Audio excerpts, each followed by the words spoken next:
अस्सलाम वालेकुम to all students. आज का हमारा टॉपिक जो है वो है रिजॉल्व इनटू फैक्टर्स। आज हम फैक्टर्स बनाएंगे क्वेश्चन के। हमारा पहला क्वेश्चन है 2a स्क्वायर प्लस का a माइनस का 1, इसके मुझे फैक्टर बनाने हैं। तो किस तरह से बना सकता हूँ? सबसे पहले याद रखिएगा जो उसका फर्स्ट नंबर है, फर्स्ट नंबर और लास्ट नंबर को आपस में मल्टीप्लाई करवाऊंगा मैं।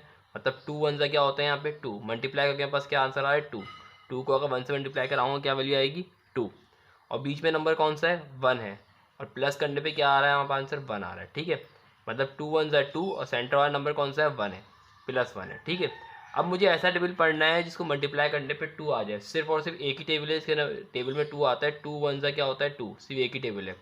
सही है, तो मैं यहाँ पे 2 वन सा 2 लिख देता हूँ, और 2 में से अगर 1 को माइनस करवाता हूँ तो यहाँ 1 भी आ रहा है। सही है, तो यहाँ पास ये कंडीशन अप्लाई हो रही है। तो मैं यहाँ पे क्या लिखूँगा? सबसे पहला नंबर है 2a स्क्वायर, मैंने एज इट इज लिखा। उसके बाद क्या लिखूँगा? माइनस का 1 भी मैं एज इट इज लिखूँगा। सेंटर वाले नंबर को मैंने ब्रेक करना था, यहाँ पे क्या आएगा 2 माइनस का 2a लिखूँगा और माइनस का a लिखूँगा। ठीक है, क्योंकि मुझे प्लस का a चाहिए। क्या चाहिए मुझे? प्लस का a चाहिए ना, तो मैं यहाँ पे बड़ी वैल्यू क्या प्लस लगा दूंगा, क्योंकि प्लस माइनस माइनस होता है। और जब माइनस कराऊंगा यहाँ पे क्या वैल्यू आएगी? सिर्फ 2a में से एक a निकलेगा तो a बचेगा, और बड़ी वैल्यू क्या प्लस है तो वहाँ पर प्लस ही लगेगा। ठीक है, ये कंडीशन हो गई। अब मैं इन दोनों में कॉमन लूँगा और इन दोनों में से भी क्या लूँगा? कॉमन लूँगा। मैंने इन दोनों में कॉमन देखा, यहाँ पे 2 दोनों जगह कॉमन था और इन दोनों के अंदर एक a भी कॉमन था। अब ब्रैकेट में क्या बचेगा? सिर्फ और सिर्फ यहाँ पे 2a थे, एक a बाहर आ गया, एक a बचेगा। प्लस का साइन था, प्लस लगा दिया मैंने यहाँ पे, क्योंकि 2a इसमें से बाहर आ चुका है, यहाँ सिर्फ और सिर्फ 1 बचेगा।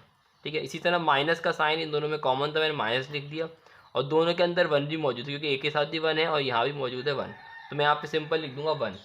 उसके बाद क्या करूँगा? यहाँ मैं ब्रैकेट बनाऊँगा, क्योंकि यहाँ से a के 1 यहाँ से बाहर आ चुका है, सिंपल यहाँ पे a बचेगा।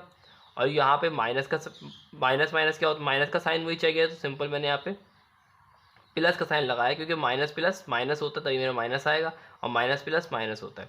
इसी तरह से यहाँ क्या बच जाएगा? हमारे पास सिंपल 1 बच जाएगा, क्योंकि एक 1 जब मैं बाहर आ जाता है तो एक 1 यहाँ अभी भी बचता है। ठीक है, कॉमन में ऐसी चीज़ होती है। अब मैंने यहाँ पे ये लिख दिया है। इसके बाद क्या करूँगा? 2 ब्रैकेट सेम आ चुके हैं, मैंने यहाँ पे a प्लस 1 एक साथ लिखा, और 2a माइनस 1 को मैंने एक ब्रैकेट बना के इसके फैक्टर बन चुका है। Thanks for watching.